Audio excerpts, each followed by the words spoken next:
महिलाओं में जो पीरियड के टाइम, मासिक धर्म के टाइम जो ब्लड आता है बॉडी से बाहर, वो कहां से आता है भाई, किस जगह से आता है? नमस्कार साथियों, मैं छाया और आप सभी का स्वागत है छाया मेडिकल क्लासेस के अंदर। तो आज के इस वीडियो में मैं आप सभी लोगों को बताने वाली हूं कि जब एक फीमेल, जब एक लड़की पीरियड्स में होती है, मासिक धर्म में होती है, तो आपने देखा होगा कि उनकी क्या योनि से क्या है, ब्लड आता है। कहां से आता है? उनकी जो योनि होती है, वेजाइना होती है, उससे ब्लड आता है। अब बात आती है ये ब्लड कहां से आता है और कैसे आता है और क्यों आता है। सारे सवालों के जवाब आज के इस वीडियो में आपको मिलने वाले हैं कि जब एक फीमेल, एक महिला पीरियड्स होते हैं, उसको मासिक धर्म होते हैं, तो वो ब्लड क्यों आता है, कहां से आता है, किस जगह से आता है, अगर नहीं आए तो क्या होगा। सारे सवालों के जवाब आज के इस वीडियो में आपको मिलने वाले हैं, तो वीडियो को एंड तक देखना है। और अगर चैनल पर नए हैं तो एक बार चैनल को सब्सक्राइब करके अपने फ्रेंड्स के साथ वीडियो को जरूर शेयर कर देना, ठीक है। सो चलिए पहले मैं बताती हूँ कि जो फीमेल रिप्रोडक्टिव सिस्टम होता है उसका डायग्राम बनाती हूँ, ठीक है। तो जल्दी से मैं डायग्राम फटाफट बना लेती हूँ, तो देखते जाना। ये होता है फीमेल रिप्रोडक्टिव सिस्टम का ऊपर वाला भाग, ठीक है, जिसे हम लोग बोलते हैं फंडस।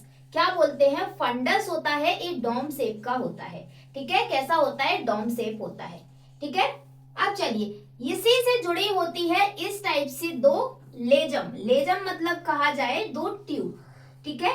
ये ट्यूब क्या है, इनका नाम क्या है, वो सारा कुछ मैं बताती हूँ। इन ट्यूब को हम लोग बोलते हैं fallopian tube. Fallopian tube. Hindi की बात की जाए तो बोलते हैं अंडवाहिनी। क्या बोलते हैं? अंडवाहिनी, ठीक है। डन। चलिए, दोनों साइड होती हैं और दोनों का नाम सेम है, ठीक है। ये दोनों साइड होती हैं और दोनों का नाम क्या है? सेम है। अब इसी के नीचे साइड यहाँ पर, ठीक है, यहाँ पर क्या होती है? अच्छा डायग्राम ना बने उसके लिए सॉरी, जल्दी जल्दी ड्रॉ कर रही हूं। तो यहाँ पे होते हैं हमारे ओवरी। क्या होते हैं? ओवरी।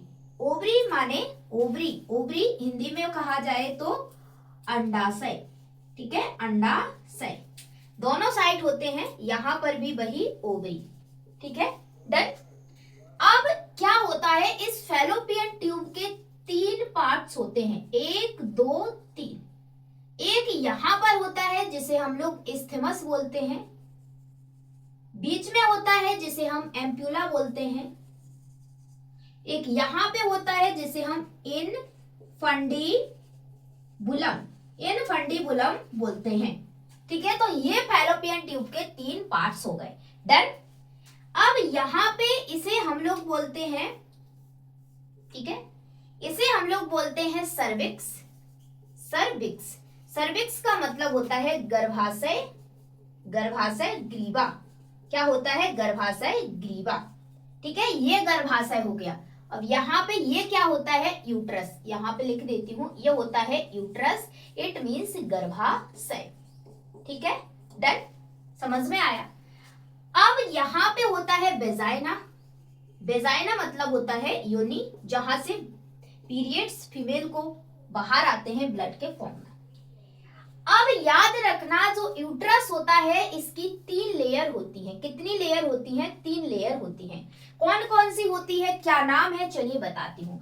तो जो सबसे बाहर की लेयर होती है, पेन चल जा, सबसे बाहर की जो लेयर होती है, ठीक है, उसे हम लोग बोलते हैं पेरीमेट्रियम।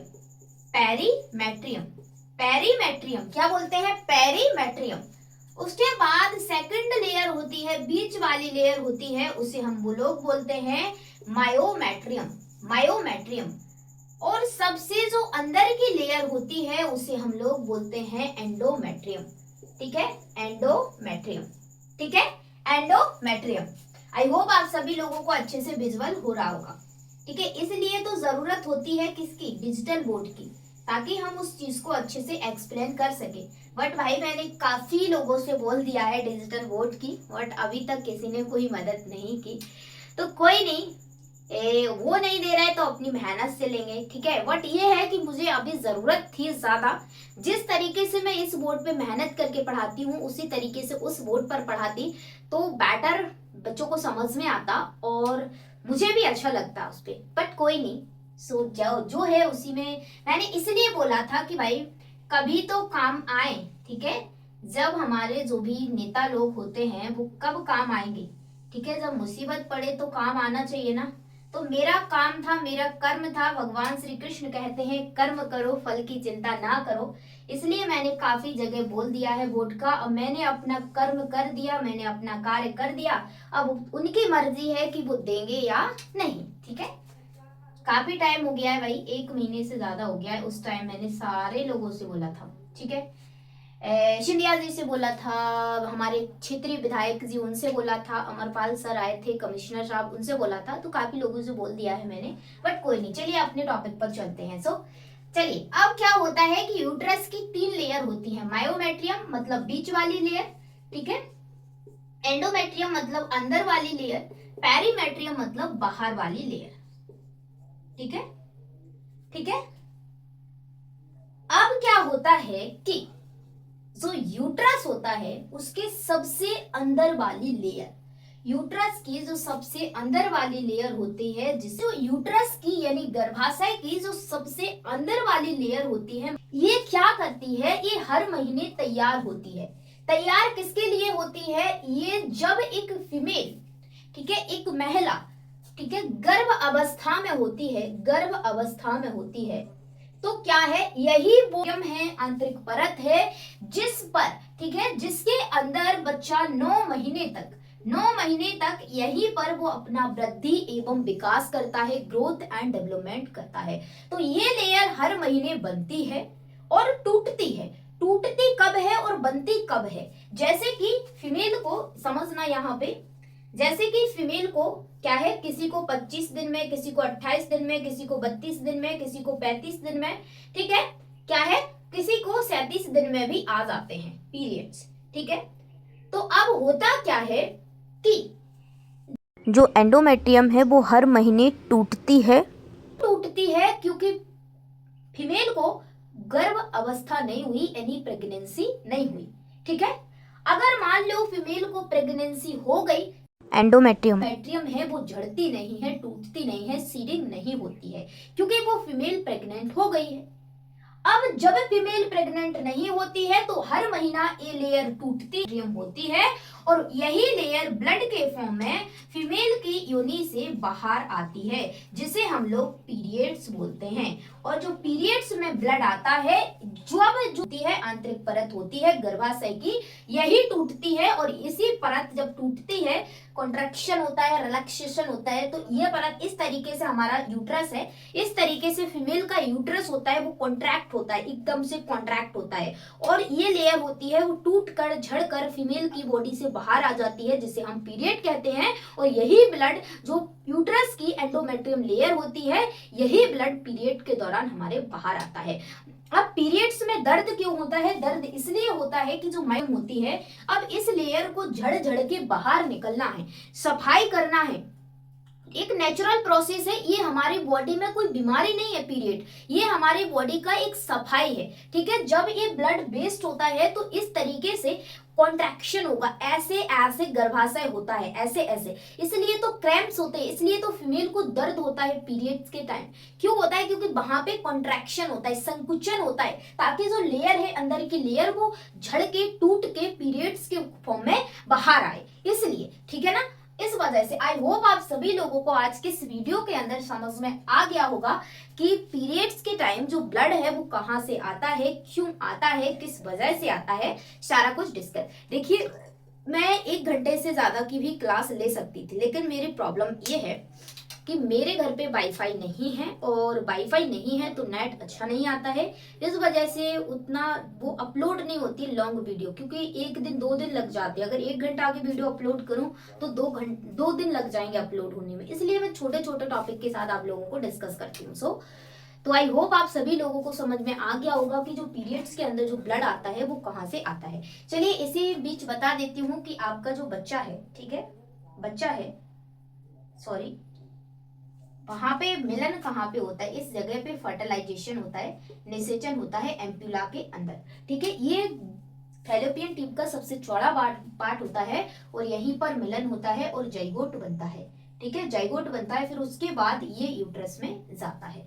ठीक है, वहीं पे क्या है, इम्प्लांट हो जाता है, इम्प्लांटेशन हो जाता है, और यहीं पर बच्चा 9 मंथ तक ग्रोथ एंड डेवलपमेंट करता है, वृद्धि और विकास करता है। डन।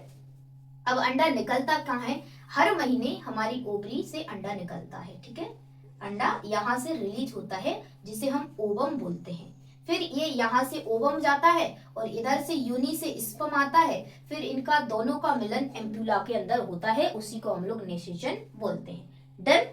सो आई होप आप सभी लोगों को समझ में आ गया होगा आज के इस वीडियो में। आज के इस लेक्चर को हम यहीं पर एंड करते हैं। So thank you for this watching video and don't forget like share and subscribe. Bye, take care, love you all. मिलते हैं नेक्स्ट वीडियो के अंदर। हो सके तो अपनी वीडियो को ज्यादा से ज्यादा शेयर करना और अपना प्यार और सपोर्ट बनाए रखना।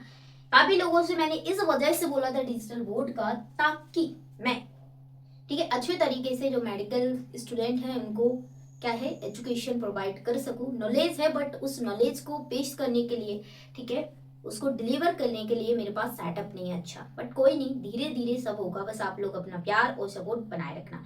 थैंक यू अगेन एंड हो सके तो एक प्यारा सा कमेंट जरूर कर देना और मिलती हूँ नेक्स्ट वीडियो के अंदर। सो मत कर तमन्ना किसी को पाने की, मत कर तमन्ना किसी को पाने की, बेदर्द निगाहें हैं जमाने की, तो खुद को इस कदर बना कि लोग तमन्ना करें तुझे पाने की। ठीक है, किसी को पाने के लिए आप कोशिश मत करो, खुद को बनाओ ऐसा कि लोग अफसोस करें छोड़ने का। ठीक है, हमेशा याद रखना।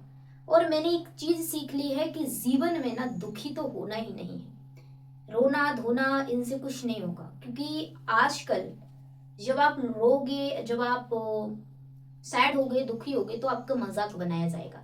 इसलिए हर सिचुएशन में खुश रहना सीखिए। मैंने एक चीज सीख ली, हर सिचुएशन कितना भी दुख हो, पहाड़ टूट रहा हो, फिर भी इस चेहरे की मुस्कान नहीं जाना चाहिए। मेरे घर के अंदर कितना दुख है ये मैं समझ सकती हूँ, लेकिन मैंने यह सीख लिया है कि दुखी होने से कुछ होता नहीं है। ठीक है ना, दुखी रहोगे क्या ही हो जाएगा।